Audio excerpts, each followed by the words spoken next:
be joined now. He's got a column on page 12 this morning. I fear we might argue a bit. Good morning, Ross Clark, columnist for The Sun. How are you, my friend? Good morning, fine, thanks. Lovely to see you. I see you, and I always think you were just a happy creature. Your headline today, you brave man. Reform will get nowhere by ratting on its election promises. Kent County Council cash cuts chaos. What do you mean by that? Yeah, well, I mean, Kent County Council is just about the biggest breakthrough that Reform UK have had so far. In May council elections, they won 57 of the 80-odd seats, really thumping great victory. They are in charge now of one of the biggest councils in England. They came to power promising to lower council taxes and to, make cuts.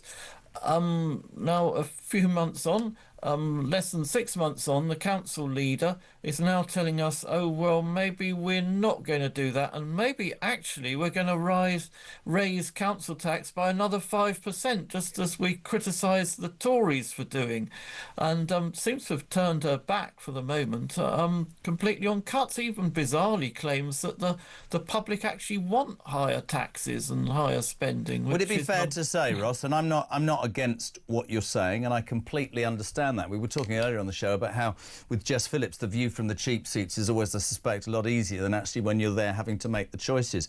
And I'm not going to sit here and say that winning seats on Kent County Council and thus control of the council and saying we're going to do this and then getting in there and discovering that, in fact, there's horrendous amounts of money that have been spent or owed and they can't actually do it is not an eye-opener, because I'm pretty sure that lots of politicians across this country on all levels have been guilty and will always be guilty of saying we're going to do this, and the reality is very different. But I'll put to you what I've just put to James Cleverly, and I'm not sticking up for Reform necessarily here. I think Reform will make mistakes. I think they'll make mistakes on a council level. I think they'll make mistakes in terms of personnel. That, for many people in our country, is okay. So fed up to the back teeth are they with what they were told were perfect politicians who would change their lives, and turned out to be people who said things simply to get elected. But even beyond that, Ross, I think the British public would go, yeah, so it's difficult for them. That's because of what they've inherited. Yeah, they're going to make mistakes. But you know what? After 30 years of the uniparty madness, we're going to give them a go anyway. I sort of think the time has come, and I'd love your opinion on this, for politicians to stand up and go, I'm not squeaky clean. I'm not going to get it all right. It's going to be a journey. Come with me, and I'll tell you when I get it right, and I'll tell you when I get it wrong. I'd front this out if I was Kent County Council Reform and say, yeah, it's harder than we thought, it's more difficult than we were led to believe. I'm being honest with you.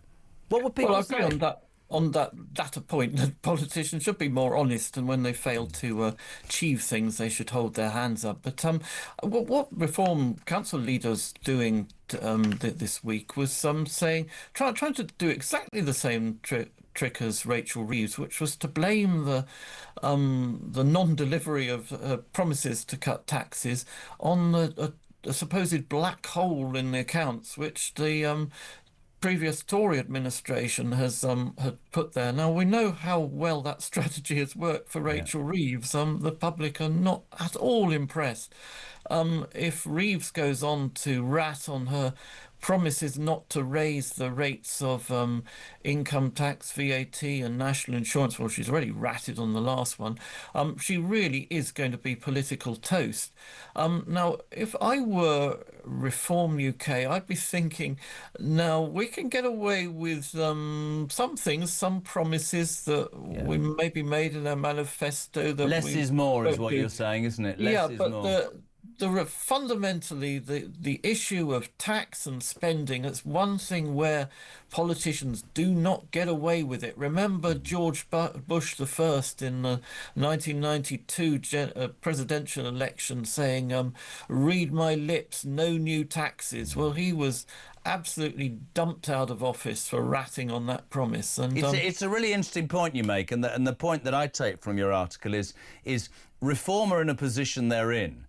Do you twist or do you bust? Do you do you do what we all accused Starmer of doing, which is the Ming Vase policy of saying nothing because everybody else is screwing up and you'll get elected? Or do you add to the clamour of people going, we need meat on the bone, it's all about headlines with reform, tell us what you do, and then you say it and people pick it to pieces? I suspect you'd agree with me.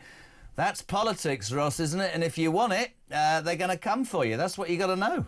No, they are. But I mean, the thing about reform, they made a really big thing about this Department of Government Efficiency, copying Trump's Doge thing.